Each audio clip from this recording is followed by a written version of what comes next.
we're going to have an opportunity to speak to one of the more exciting prospects coming up in the world of boxing in the 154-pound division.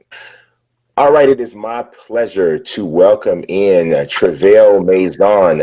He is 17-0, 13 knockouts, goes by the name of Black Magic. Actually just won the NABF Super Welterweight title with a first-round KO over Fernando Castaneda. How you doing today, Travell? Oh, man, I'm doing well, man. Just here chilling with my dog. Went to go do for a little run earlier. And now I'm just here chilling. Yeah. Enjoying my day. So what's the dog's name? My dog's name, Magic Jr. All right. All right. This is my little buddy right here, man. Oh, man. Oh, look at him. Look at him. Buddy. I just woke him up. He's pretty mad, but yeah. So we were just talking about your recent win, or the most recent win. That NABF title should see you break in the top 15, I guess, in the WBC, right? That would be the conventional wisdom. Yes. I think now my ranking in the US is 16. Right. Right at the edge. So let me ask you something. So in November, when Patrick Teixeira beat Carlos Adames to win that WBO title, being that he's with Golden Boy, were you like licking your chops saying, get me in that top 15 so I could challenge for that title? Yeah, matter of fact, it's the crazy thing about that because Patrick, I was supposed to fight him a while back. They offered me to fight him, but he turned me down. Hey, for good reason though, right? Yeah, that is a good reason though. So people is really moving him well. Yeah, I mean, he can't run now because you got a title. Right, exactly. And you're knocking on the door to get in that, top 15 of all those world rankings. Oh yeah, most definitely trying to get to that point. Yeah, I know that the talk was that going in that direction when you beat Diego Cruz back in November 2019, because I think that was considered like a step-up fight for you. Yeah. And you handled that fight. It was one of the first fights going like 10 rounds or so. And you handled that one pretty well. Pretty much dominated the fight. It set up the NABF title bout. So in the next time you fight, is there certain guys that you have on your radar that already have a number next to their name, or how is that working? I'm really not too sure. I know before all of this even started, they said that we were supposed to be fighting in May. They told me to get ready for May, and they gave me a name of Gary O'Sullivan. Oh, okay. I guess they wanted me to fight him in May. I guess close on the Canelo card that was going to happen.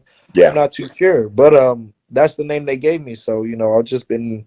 That's what's in my radar right now. Other than looking to fight other people at this point, I'm not really looking forward to just go out there and call anybody out. It's just, hey, I'm trying to just move up the rankings just like everyone else.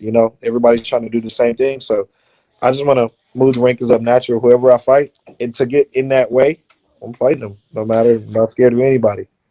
Yeah, I mean, and that's a good fight actually, because for you, that's just another step up fight. It's just another good fight in the progression of you moving ahead. I mean, you have enough ring experience now where you can start zeroing in over the next 3 fights or so to put yourself in serious contention. Big time. And man, I've been doing it for 18 years. I mean, the sport I feel like I got boxing down pat for like good, and I'm still just learning. I'm not saying that I have it down pat. I just know for a fact that now I feel like I need to step up my opponents, so just to show the world I got that skill set. It's also a really good look for you to fight Gary Spike O'Sullivan. And a lot of people probably know him more as Spike O'Sullivan because he just came off fighting Jaime Munguia. Yeah. And Jaime Munguia took care of him, won that fight. So it's almost like you're being progressed along the same line, which is really good. And it shows a lot of confidence that Golden Boy has maybe in you, because they're putting you on a track with someone who we all know they hold in high regard in regards to Jaime Munguia. So is that a fight? I know you're not like a call a guy out, but from you guys, your frames, it seems as though even if Jaime Munguia moves up to 160 or whatever, you're 6'2". Is that a fight that you can see maybe happening in the future? Oh, I can see me and Munguia fighting. I can definitely see that. Just I don't know. Probably I don't know at 160 though. I mean, we can probably do 54. I might move up to 160 probably later on in my career, but I feel very confident and protected at 54. But I do see that fight. Like I said, I called them out a few times in my fights. You know, I really want the fight. You know, but if he moved up in weight, I mean that's good for him. I'm gonna keep my mind at 54. My range is in the 54 area. I want to stick dead to that weight class for a very while.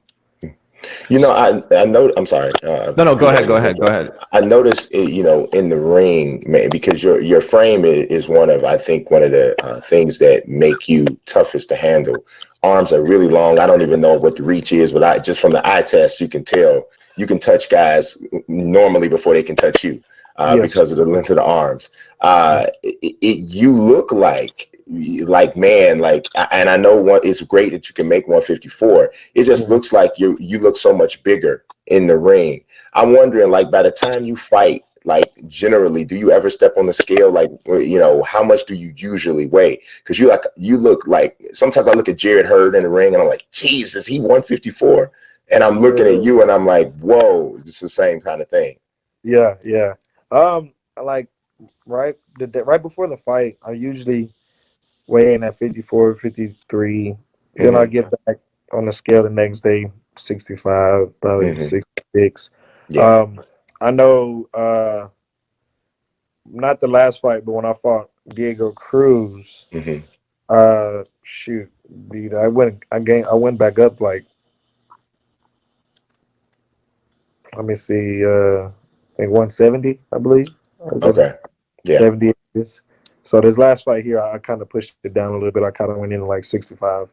But yeah, I do get a lot of people. I do get that a lot. That I do look a lot bigger around fight time. Yeah, it's a genetic thing, and it's obviously an advantage and a gift for you, because if you're making the 154 without a huge strain, I mean that's all the better for you, you know. Yeah, it's so easy. It's so easy to make 54. It's very easy. It's comfortable. I'm not drained. I'm not tired. I'm just very comfortable that way. Yeah. Now you're from Austin, Texas. Where are you living in Austin, Texas now? Not right now. I currently is in Little Rock, Arkansas now with Ozell Nelson. That's why I'm back there, you know, secluded myself from the friends, you know, family, you know, and just focus a lot on boxing. So look, the 54 division is pretty exciting. You know, we've seen titles change hands a lot this past year. You know, with Jason Rosario defeating Julian Williams. You know, now we have Teixeira beating Adames. I mean, you know, the landscape looks a little different. There's a lot of good fighters. Who stylistically, out of all these current champions, if you had your choice, who would you like to fight? First, I would go for Patrick. I would definitely go for Patrick first. I just know I have that.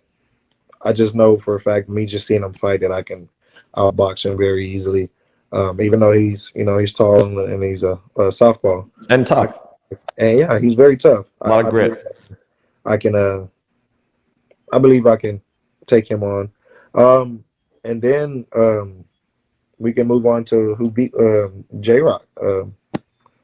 What was his name again? Jason Rosario, Banana. Yeah. I would go for him as well. I mean, all these guys that has, you know, these titles, hey, I'll go through them one by one. Yeah, you know, it's an interesting situation there at 154. I think it's suddenly kind of snuck up on people and become a very interesting division. And honestly, Jason Rosario's what many people would consider an upset victory over J-Rock is actually kind of added some spice to 154. So it makes me wonder if Jaime Munguia would still be as ready to jump up to 160, because now it's starting to seem like it might be a little bit more excitement at 154, especially since Canelo is probably not fighting at 160 anymore. So how do you feel about the overall landscape of your division? I know you're comfortable making it, but how do you feel about the landscape? The landscape of it, I'm pretty confident in myself about, the whole landscape. I'm very big fans of Charlo, J-Rock, Jared Hurd. I was watching them fight as well. And even the Charlo brothers was ringside at Golden Boy's fight watching me, sometimes. I'm very good fans. But at the same time, if it comes down to the come down when it's that time to fight and they get our names on a contract, hey, it's business. Hey, there are no friends in the ring. It's not, you go down to business. Afterwards, I respect you and we move on from there, Yeah, are you you're still with Flash Day, right? Yeah, Cleveland. Yes, That's my yes, sure. yes. Because he and I used to correspond a bit a few years ago, and I'm gonna tell you, he was telling me about you like maybe 2 or 3 years ago, and I didn't necessarily have a platform at the time to do everything I may have wanted to do. So it's definitely a pleasure to get an opportunity to talk to you today. So I'm actually probably going to reach out to him and just kind of touch base with him again. But yeah, I'm noticing that he's doing really well, especially in the Golden Boy staple. Oh yeah, he really is. I mean, he keeps them in touch with them all the time. They love him. He's strict to the point. He's always in business and business attire. He's always good when it definitely comes to the business. He's always good. Always. Yeah. So for fans, people that are just starting to get to know you, because you're starting to get on everybody's radar as a contender. I think you're past the prospect phase, and you're a legitimate contender now with the NABF title. What do people need? What do they need to know about you? What is something people need to know about Black Magic? I'm a boxing fanatic, man. I'm a person that I'm gonna always think about the sweet science: to hit, to not get hit. I'm always gonna use that in my head. And every time you get in the ring with me, just know, be prepared to have a boxing lesson. I can dig it. I can definitely dig it. I love it, man. And I think students of the game are always just good for the sport. It's just always good for the sport, especially when it's a person that's coming up in the game. So I appreciate your time today, Travell. It was a pleasure. And I know that we'll be hearing more from you in the future. And hopefully we get an opportunity to talk to you then. Oh, most definitely, man. Like I said, thank you so much for even giving me the time to do an interview with you guys. I really appreciate that, man. I'm glad I'm on you guys' radar, and I hope we get to have another interview soon. So where can fans find you on social? My social media is I'm on Facebook, Travell Maizon. You can just look up my name. On Instagram, my Instagram is black_magic92. Again, that's black_magic92, and that's the same thing for my Twitter. And if you guys want to just see me personally, like on my Snapchat, my Snapchat is T, and then my last name Maizon 92. Again, that's T Maizon, my last name 92. That's all right. All right. Thanks a lot, man. Have a good one, bro. Thanks for joining us. Thank All right. Stay safe. All right.